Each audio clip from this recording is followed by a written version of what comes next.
Bismillah.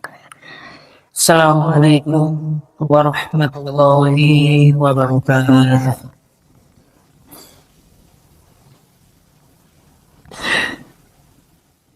Innal hamdalillah nahmaduhu wa nasta'inuhu wa nastaghfiruh wa na'udzu billahi min shururi anfusina wa min sayyiati a'malina.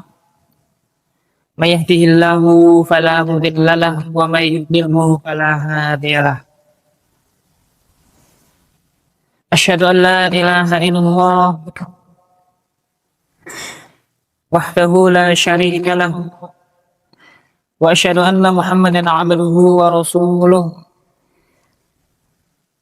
Allahumma la sahla illa ma ja'altahu sahla wa anta taj'alul hasna idza syi'ta sahla.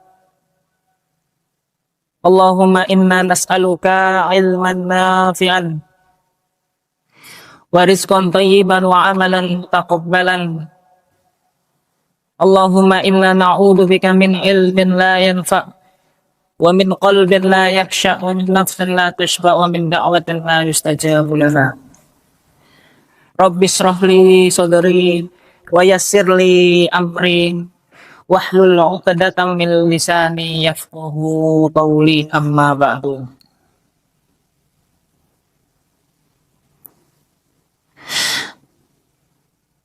Masyarul muslimin rahimani wa rahimakumullah.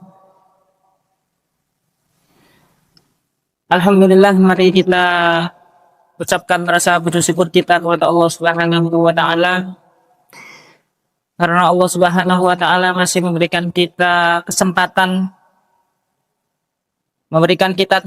untuk hadir pada malam hari ini untuk taklim, untuk saling belajar, untuk saling menambah ilmu, upgrade ilmu. Salawat dan salam semoga senantiasa terlimpahkan kepada beliau baginda Rasulullah Sallallahu Alaihi Wasallam, karena berkat tetesan darah beliau, berkat tetesan keringat, Islam bisa tegak di muka bumi ini, sehingga kita bisa merasakan manis dan nikmatnya iman dan Islam pada hari ini. Masyarul muslimin rahimakumullah.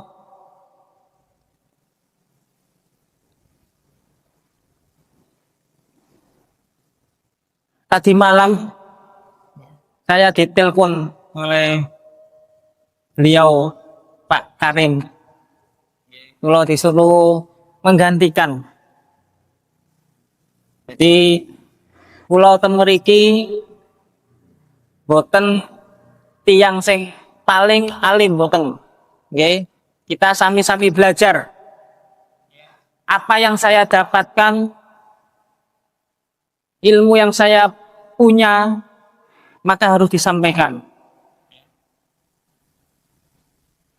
Rasulullah kan memerintahkan, ya, sampaikan. Walau itu hanya satu ayat, walau itu hanya satu perkara, dan lain sebagainya. Karena ilmu yang kita dapatkan wajib untuk diajarkan kepada orang lain. Masyarul muslimin rahimakumullah. Di sini kami akan menyampaikan dari kitab Taisirul Khalaq yang dikarang oleh beliau Syekh Hafidz Hasan Al-Mas'udi, dan kitab ini juga kami kaji di Pondok Pesantren Al-Ikhlas. Jadi kitab ini juga pulau kaji setiap hari Ahad malam Senin. Bismillahirrahmanirrahim.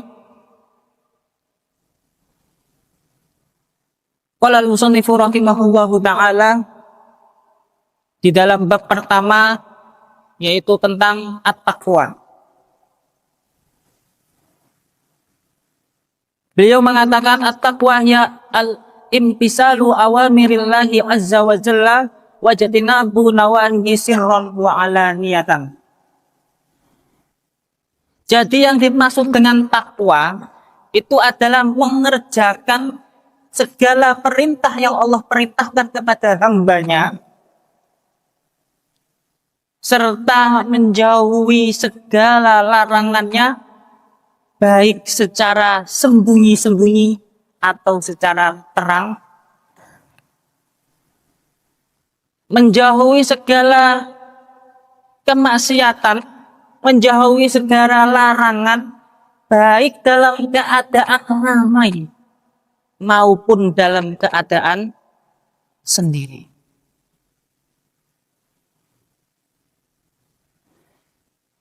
Rasulullah Shallallahu Alaihi Wasallam beliau bersabda, la a'lamanna aqwaman min ummati ya'tuna yaumal qiyamah.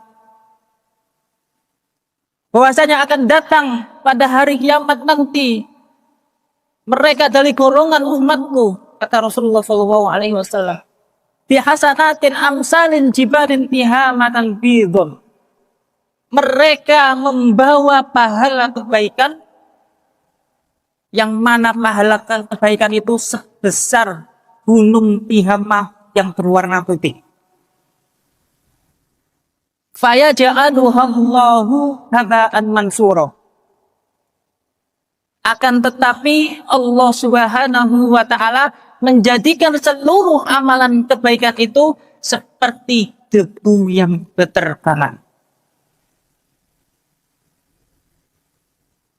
Kemudian salah satu seorang sahabat Thauban bertanya kepada Rasulullah Shallallahu Alaihi Wasallam, ya Rasulullah, sifhum lana, jallihim lana, alla nakuna minhum wa nahnu la na'lam. Wahai Rasulullah Shallallahu Alaihi Wasallam, jelaskan kepada kami siapa mereka.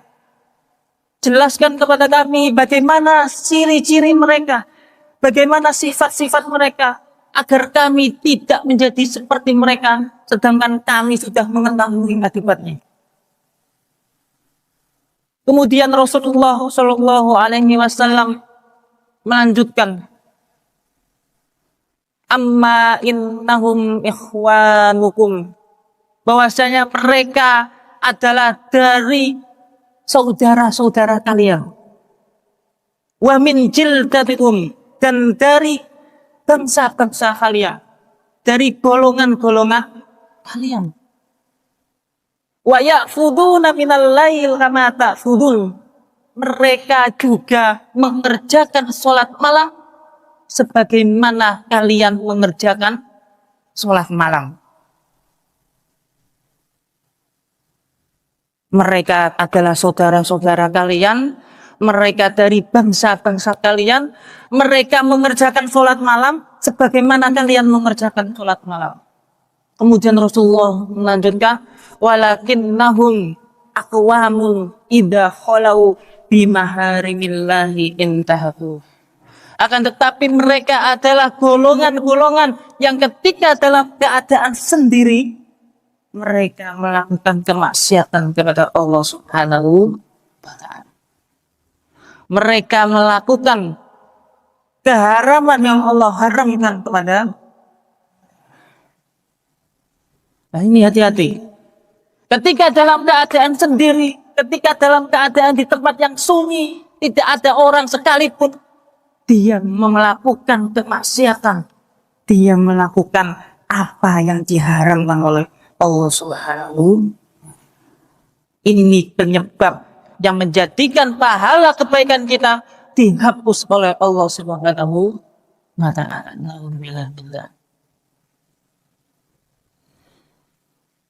Ketika dalam keadaan ramai, seakan-akan dia taat kepada Allah Subhanahu wa ta'ala. Dalam keadaan banyak orang, dia melakukan sholat soft awal, puasa tidak pernah bolong, infak tidak pernah bolong. Tetapi ketika dalam keadaan kesendirian, dia melakukan kemaksiatan kepada Allah Subhanahu wa ta'ala. Fala tatimu illa bitakhulli an kulli radilatin. Maka tidak sempurna ketakwaan seseorang kecuali dengan mengosongkan kemaksiatan atau keburukan yang ada pada dirinya. Nah ini, baik dalam keadaan ramai dia tidak bermaksiat, dalam keadaan sendiri pun dia tidak bermaksiat. Kalau dalam keadaan ramai ketakwaan kita meningkat kepada Allah, ibadahnya luar biasa. Tapi ketika dalam keadaan sendiri yang dikerjakan maksiat, berarti ketakwaan kita belum sempurna di hadapan Allah Subhanahu wa Ta'ala. Makanya beliau Syekh Hafidz Hasan Al-Mas'udi mengatakan menjauhi larangan dalam keadaan sirron wa alaniyah, baik dalam keadaan ramai ataupun dalam keadaan sendiri. Wa tahalli bi kulli fadilatin fa hiya tariqu alladhi man salatahu ada. Dan menghiasi dirinya dengan kebaikan. Ketakwaan adalah suatu jalan di mana seseorang itu dapat menempuh jalan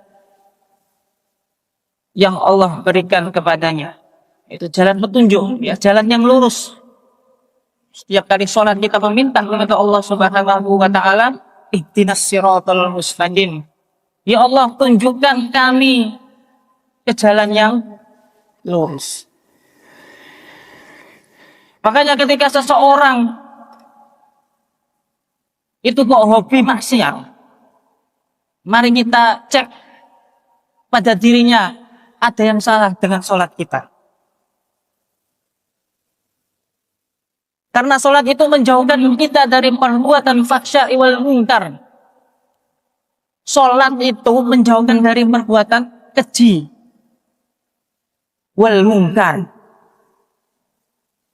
Fahsya yang berupa dengan hawa nafsu.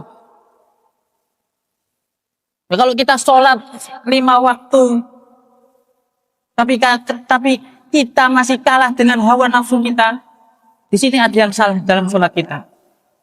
Entah kekhusyuan kita, atau keikhlasan hati kita kepada Allah, atau mungkin ada rukun-rukun sholat yang terlewat. Ini mari kita koreksi. Baru selesai keluar masjid, lisannya sudah bermaksiat kepada Allah. Baru keluar dari masjid, tangannya sudah bermaksiat kepada Allah. Baru keluar dari masjid, kakinya sudah melangkah ke tempat yang diharamkan oleh Allah Subhanahu wa Ta'ala.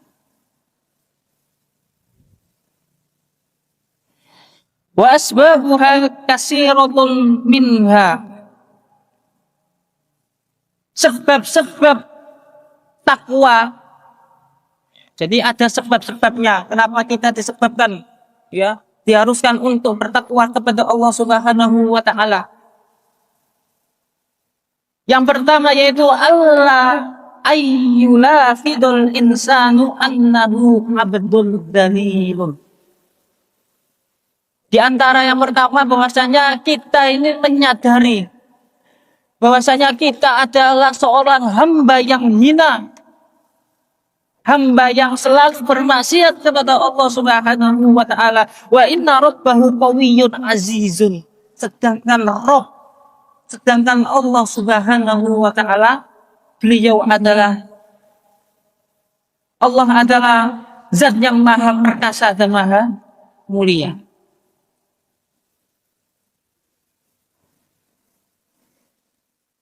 Wala yanbaghi lidalili ay ya'siyahal aziza li'anna nasiyatan biyadihi. Maka tidak pantas bagi seorang hamba yang hina mendurhakai Allah Subhanahu wa Ta'ala yang maha perkasa dan yang maha mulia.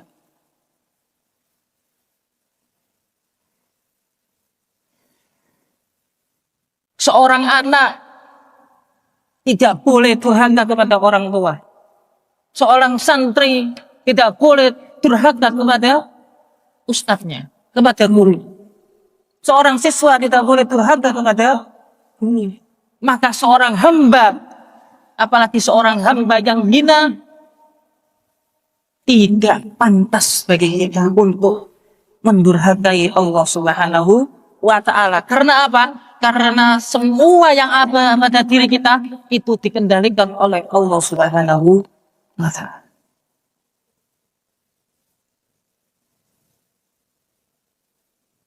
Mulai dari kenikmatan, mulai dari rezeki, maut, jodoh, saidun wasakiyun, entah itu hal yang membuat bahagia atau yang buruk, semua ada di tangan Allah Subhanahu wa Ta'ala. Maka tidak pantas bagi kita untuk mendurhakai Allah atau bercabang dari Allah Subhanahu wa Ta'ala. Apalagi persoalan ibadah. Ibadah yang seharusnya kita niatkan karena Allah Subhanahu wa Ta'ala, tapi kita cabangkan hati kita untuk urusan dunia. Allah itu zat yang penyemburu. Maka ketika hambanya berpaling dari Allah, maka Allah cemburu. Ibadah yang seharusnya diniatkan karena Allah, diniatkan untuk dunia. Sholat yang seharusnya diniatkan karena Allah, diniatkan untuk perkara dunia. Puasa, sedekah, yang harusnya niatnya karena Allah, tapi hatinya bercabang diniatkan untuk dunia. Saya jadi teringat sebuah asar. Jadi asar itu riwayat.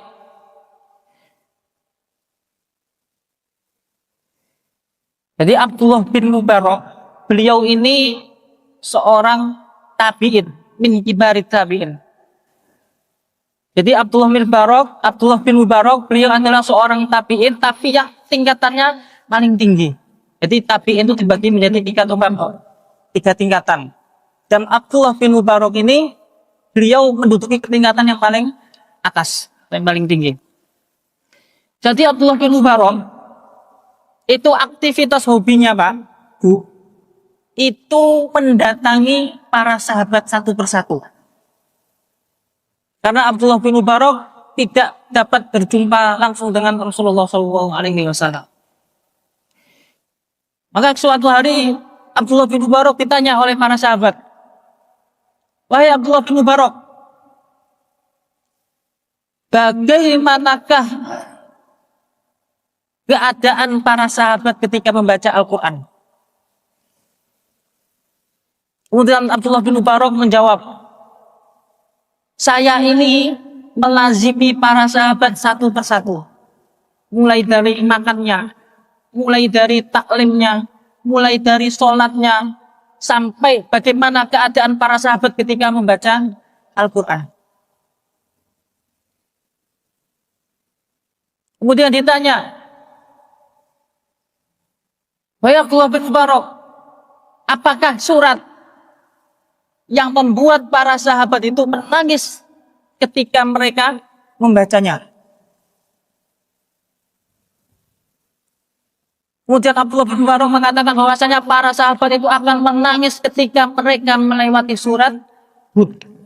Makanya surat Hud ini termasuk salah satu surat yang membuat Rasulullah SAW itu berubah. Kemudian ditanya, "Wahai Abdullah bin Mubarak, ayat berapakah yang membuat para sahabat itu nangis terseduh-seduh?" Kemudian Abdullah bin Mubarak mengatakan bahwasanya para sahabat itu akan menangis sejadi-jadinya ketika mereka memasuki ayat ke-15 dan juga ayat ke-16. "Man kana yuridul hayatad dunya wa zinataha nuwaffi ilaihim a'malahum fiha wa hum fiha la yubkhasun." Barang siapa yang ketika di dunia yang dipikirkan loh, yang terlintas di pikirannya hanya dunia, bahkan dalam urusan ibadah pun diniatkan untuk dunia, nuwaffi ilaihim a'malahum fiha wa hum fiha la yubkhasun, maka akan dicukupkan oleh Allah Subhanahu wa Ta'ala, akan diberikan oleh Allah Subhanahu wa Ta'ala sesuai dengan keinginan yang dia minta. la yubkhasun, tidak akan dikurangi sedikit pun oleh Allah Subhanahu wa taala. Tidak akan dirugikan oleh Allah Subhanahu wa taala. Orang yang sholat kok niatnya supaya usahanya lancar, nuwafi ilaihim a'malahum fiha, Allah akan berikan atas apa yang dia niatkan dalam sholat itu. La yubkhasun, tidak akan dikurangi oleh Allah Subhanahu wa taala. Orang yang puasa kok niatnya supaya dagangannya laris, laku, atau bisnisnya lancar, nuwafi ilaihim a'malahum fiha, Allah akan berikan sesuai yang dia minta, sesuai yang dia niatkan.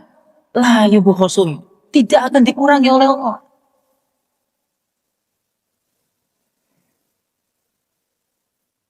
Orang yang sedekah ketika bulan puasa, orang yang sedekah untuk pembangunan masjid, orang yang sedekah untuk pembangunan pesantren, orang yang sedekah untuk anak yatim, tapi niatnya supaya mendapatkan balasan yang lebih, Allah kasih. La yubkhasun, tidak akan dikurangi oleh Allah Subhanahu wa taala. Tapi ingat, ayat ini tidak berdiri sendiri. Ada ayat ke-15, ada juga ayat yang ke-16. Ulaika laisa lahum fil akhirati illan nar wa habita ma sana'u fiha wa batilum ma kanu ya'malun. Orang-orang yang seperti ini, Pak, Bu, ketika nanti di akhirat, dia tidak akan mendapatkan apa-apa kecuali nerakanya Allah Subhanahu wa taala. Sia-sia apa yang mereka usahakan, batal apa yang mereka kerjakan.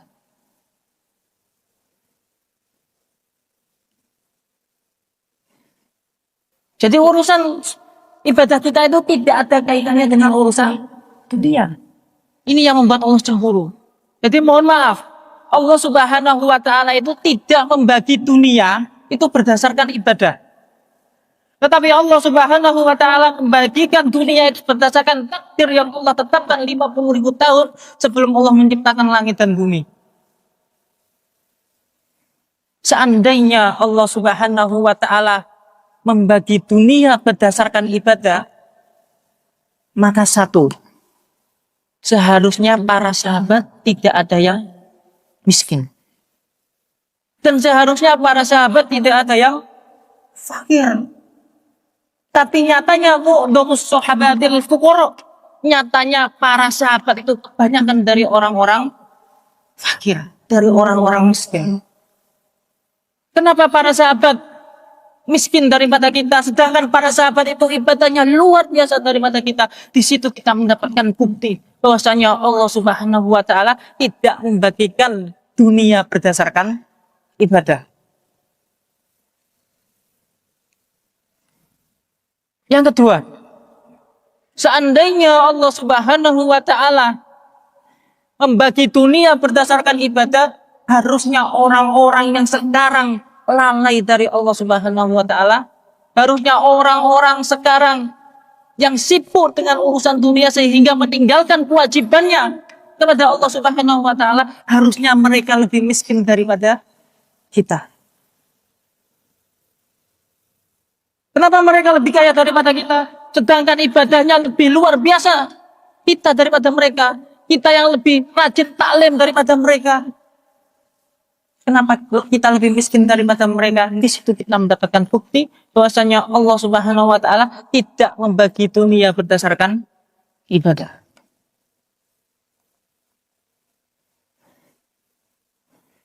Jadi bahkan seorang sahabat Abdurrahman bin Auf, beliau ini menangis ketika memakan kurma. Jadi seorang sahabat Abdurrahman bin Auf itu beliau menangis ketika memakan kurma. Kalau kita makan kurma kan misem-misem, nggih, seneng, enak. Tapi Abdurrahman bin Auf menangis. Kemudian ditanya oleh sahabat yang lainnya, wahai Abdurrahman bin Auf, apa yang menyebabkan engkau ini menangis? Kemudian dijawab oleh Abdurrahman bin Auf, bahwasanya saya menangis, saya teringat bahwasanya kurma yang saya makan ini lebih baik daripada kurma yang dimakan oleh Rasulullah Shallallahu Alaihi Wasallam. Jadi Rasulullah itu makan kurma yang agak jelek, Pak, kurma roti. Jadi kapan Rasulullah Shallallahu Alaihi Wasallam makan kurma yang agak bagusan? Itu setelah memenangkan Khaybar. Jadi Khaybar itu setelah Hudaybiyah, sebelum Fathu Mekah, 2 tahun lebih dikit sebelum wafatnya Rasulullah Shallallahu Alaihi Wasallam. Karena di Khaybar tanahnya subur, jadi kurma yang tumbuh adalah kurma yang enak. Jadi dikatakan oleh Abdurrahman bin Auf bahwasanya saya menangis karena teringat kurma yang saya makan ini lebih enak daripada kurma yang dimakan oleh Rasulullah Shallallahu Alaihi Wasallam. Yang kedua, jangan-jangan kurma enak yang saya makan ini adalah bentuk balasan yang Allah segerakan di dunia. Karena niatan saya untuk meminta kenikmatan di dunia dan tidak ada lagi balasan untuk di akhirat. Jangan-jangan kurma enak yang saya makan ini adalah bentuk balasan yang Allah segerakan di dunia. Tetapi tidak ada lagi balasan untuk di akhirat. Alhamdulillah. Abdurrahman bin Auf yang ditanya nangis. Yang bertanya ikut menangis. Jangan-jangan Pak, Bu, hidup enak atau hidup nikmat yang kita rasakan sekarang itu adalah bentuk balasan yang Allah segerakan di dunia. Karena urusan ibadah yang kita niatkan untuk dunia bukan untuk Allah, Allah langsung balas di dunia dan tidak ada lagi balasan Allah di akhirat.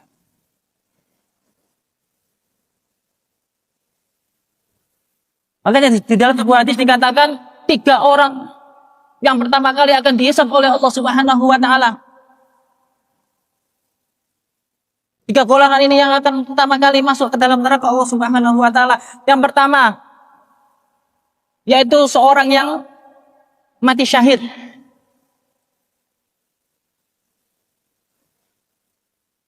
Kemudian ditanya oleh Allah Subhanahu wa Ta'ala, amalan apa yang telah engkau kerjakan di dunia dengan nikmat-nikmat yang telah aku berikan kepadamu? Kemudian dijawab, potal tu fika hatta ustus gitu. Bahwasanya aku berperang hingga terbunuh syahid di jalanmu. Kemudian Allah mengatakan kadzabta.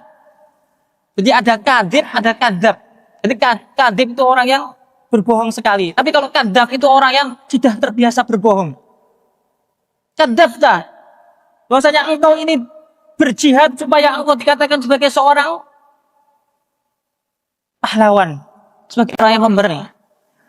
Kemudian Allah memerintahkan malaikat untuk menyeret dan memasukkan seorang mujahid ini, seorang yang mati syahid ini ke dalam neraka.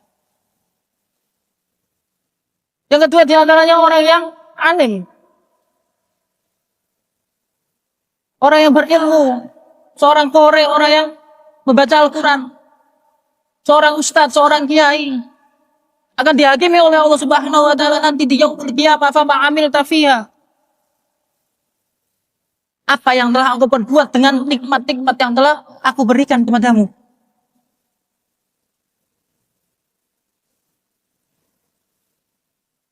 Ta'allamtul ilma wa 'allamtuhu, saya belajar ilmu dan saya mengajarkannya.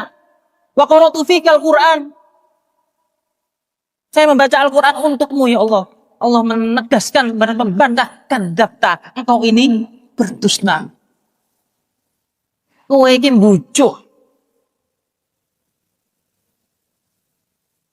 Bahwasanya engkau berdakwah, engkau belajar ilmu, engkau menyampaikan dakwah kemana-mana, supaya engkau mendapatkan kekayaan yang melimpah, supaya engkau dipuji oleh banyak orang. Udah Allah memerintahkan malaikat untuk menyeretnya dan melemparkan ke dalam neraka. Dan yang ketiga adalah orang Rasulullah sallallahu alaihi wa atahu min asnafil malikullihi. Orang yang ketiga adalah orang yang diberikan kekayaan oleh Allah Subhanahu wa taala, diberikan berbagai harta. Ada emas, ada perak, ada uang, ada kambing, ada sapi. Kemudian ditanya oleh Allah Subhanahu wa taala nanti di akhirat, "Wa amil tafiha?" Apa yang telah engkau kerjakan dengan nikmat yang telah aku berikan kepadamu? Ma taraktu min sabilin tuhibbu ayyunfaqu fiha illa anfaqtu fiha laka. Tidak ada satupun jalan yang kau cintai untuk berinfak kepadamu, melainkan aku pasti berinfak di dalamnya. Kemudian Allah membantah dengan tegas, kadzabta, engkau ini berdusta. Bahwasanya engkau sedekah,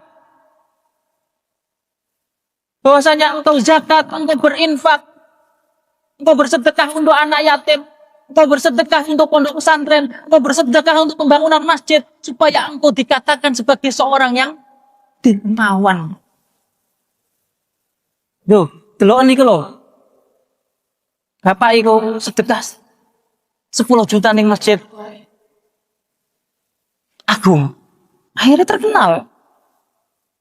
Niatnya supaya dipuji banyak orang. Niatnya supaya dikenal masyarakat sedayu. Lawas Allah kasih.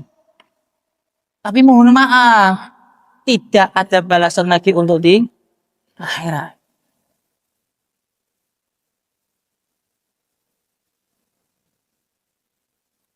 Ini salah satu golongan orang-orang yang nanti akan rugi di hari kiamat. Sudah susah payah ibadah, okay, melakukan banyak amalan kebaikan, tapi niatnya bukan karena Allah. Okay. Beda, okay. Beda dengan kita meminta dunia kepada Allah Subhanahu wa taala dengan meniatkan ibadah kita kepada Allah Subhanahu wa taala. Beda, sangat beda. Makanya niat yang paling penting. Semua amalan itu berawal dari niat.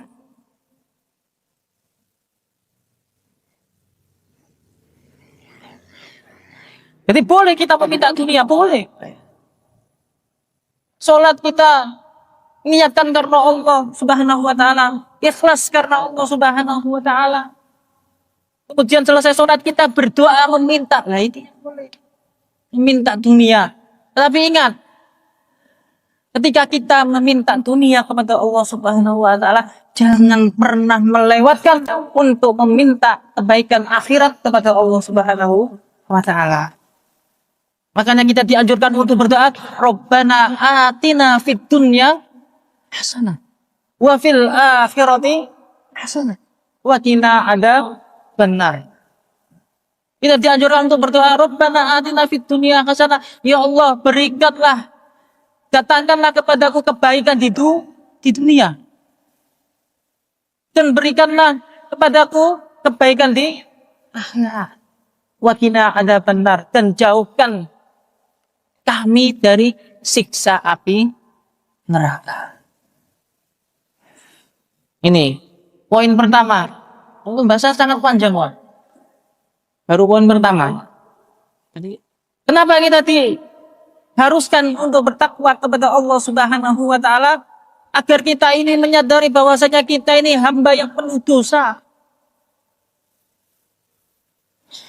Hamba yang selalu bermaksiat kepada Allah, maka tidak pantas bagi kita untuk durhaka, ya, untuk membangkang kepada Allah Subhanahu wa taala.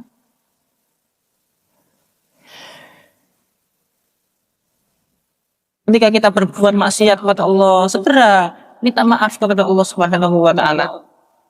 Kita salah ke orang lain saja, itu langsung cepet jaluk sepuro. Nah, ketika kita salah kepada Allah Subhanahu wa taala, pernah enggak hati kita bergerak supaya cepat-cepat mohon ampun kepada Allah Subhanahu wa taala. Taubat, minta ampun sama Allah Subhanahu wa taala. Rasulullah Shallallahu Alaihi Wasallam, beliau seorang nabi, seorang rasul yang dijamin masuk surga oleh Allah Subhanahu wa taala. Beliau sholat malam sampai kakinya bengkak-bengkak. Beliau selalu beristighfar kepada Allah Subhanahu wa taala. Dalam hadis Bukhari Muslim dikatakan 80 kali, atau yang mengatakan sebanyak 100 kali. Bagaimana dengan diri kita? Diri kita tidak ada yang menjamin bahwasanya kita akan masuk ke dalam surganya Allah Subhanahu wa taala. Jangan sampai pintu taubat ditutup oleh Allah Subhanahu wa taala. Oh, di dalam hadis Bukhari Muslim, Rasulullah Shallallahu Alaihi Wasallam bersabda, Inna Allah Ta'ala yabsutu biyadahi liyatub. Inna Allah yabsutu yadahi billail yatuba musi'un nahar. Jadi Allah Subhanahu wa taala setiap hari itu membentangkan tangannya di malam hari untuk menerima taubatnya seorang hamba yang bermaksiat di siang hari. Wa yabsutu yadahu bin nahar yatuba musi'un lail. Dan Allah juga membentangkan tangannya di siang hari untuk menerima taubatnya seorang hamba yang bermaksiat di malam hari. Hatta tatlu asyamsu min maghribiha. Sampai kapan? Sampai matahari terbit dari tempat tenggelamnya, yaitu arah barat. Setiap hari Allah membentangkan tangan. Wahai hamba-hambaku mana yang tadi siang bermaksiat kepada saya, sini. Malamnya minta ampun. Allah membentangkan tangannya. Wahai hamba-hambaku yang tadi malam bermaksiat kepada saya, mana ini? Allah membentangkan tangannya di siang hari untuk menerima taubatnya seorang hamba yang bermaksiat di malam hari. Jangan sampai Allah tutup pintu taubat pada diri kita. Itu ketika matahari sudah terbit dari arah barat dan ketika ruh kita sudah sampai di kerongkongan.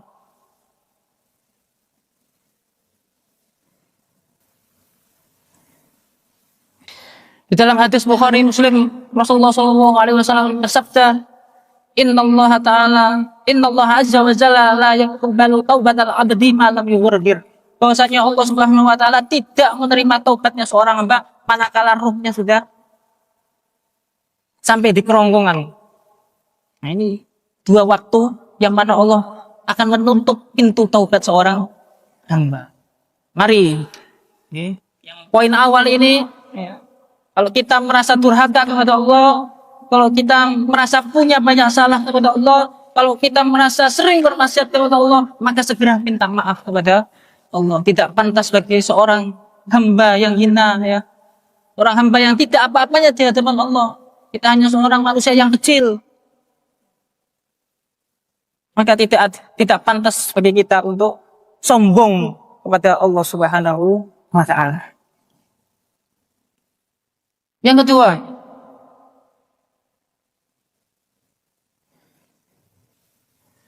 di antara sebab kenapa kita diharuskan bertakwa kepada Allah Subhanahu wa taala, wa minha ayyatadakkara ihsanullahi ilaihi fi jami'il ahwali wa man kana kadzalika la yanbaghi an tujahada ni'matahu. Yang selanjutnya bahwasanya sebab kita diharuskan bertakwa kepada Allah adalah untuk mengingat kebaikan-kebaikan Allah Subhanahu wa taala. Untuk mengingat kebaikan-kebaikan yang Allah berikan kepada kita. Untuk mengingat kenikmatan-kenikmatan apa saja yang Allah berikan kepada kita.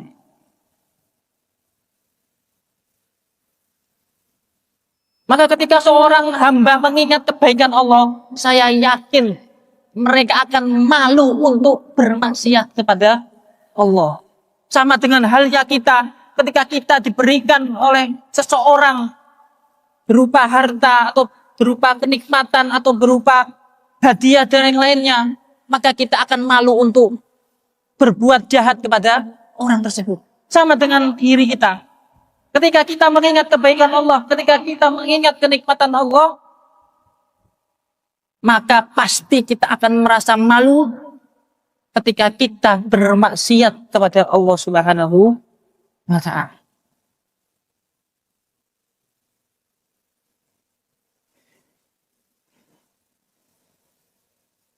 Dan yang terakhir,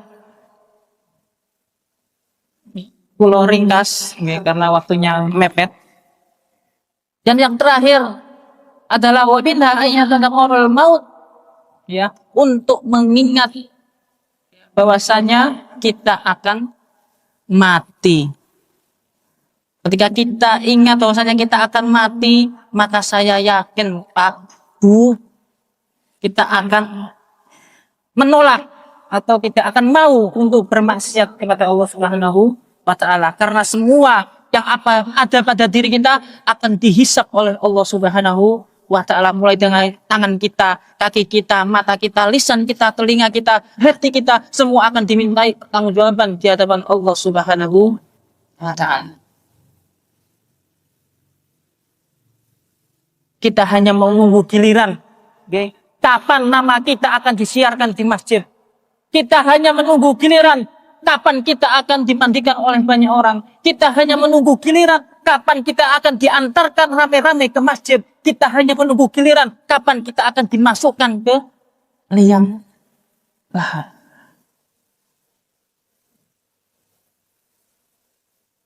Barakallahu fikum. Ini adalah 3 poin. 3 sebab kenapa kita diharuskan bertakwa kepada Allah Subhanahu wa Ta'ala. Kita cukupkan sampai sini. Barakallahu fikum. Wallahu a'lam bissawab. Alhamdulillahirabbil alamin. Subhanakallahumma wa bihamdika asyhadu an la ilaha illa anta astaghfiruka wa atubu ilaik. Ihdinas siratal mustaqim. Assalamualaikum warahmatullahi wabarakatuh.